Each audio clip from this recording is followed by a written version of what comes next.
কি রান্না করছি বলো দেখি, কারা কারা বলতে পারো, এটা আমি জানতে চাই। দেখি কার উত্তর সঠিক হয়, এটাও একটা জানার বিষয়।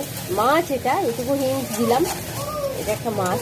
মাছ রান্নাই করছি। এবার মাছ বলে দাও মানেই অনেকের মনের মধ্যে এসেই যাবে এটা কি। তুমি দেখি কতজন বলতে পারে এটা কি মাছ। এটা আমার ছেলের ফেভারিট, তো অনেকদিন ধরেই ও বলছে মা বানাও মা বানাও।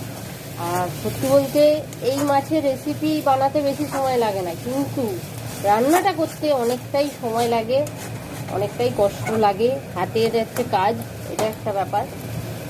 আর কি বলবো, এখনো চলছে রান্না রীতিমতো, কন্টিনিউ এই ধরে ধরে ধরে ধরে এটাকে নাড়তে হয়, ছেড়ে দিলে হবে না, মাঝে মাঝে প্রায় নাড়তে হবে, নাহলে এই যে ঠিক আছে কড়ার নিচে লেগে যাবে। তাই আর কি এখন এটা নাড়ানাড়ি চলছে।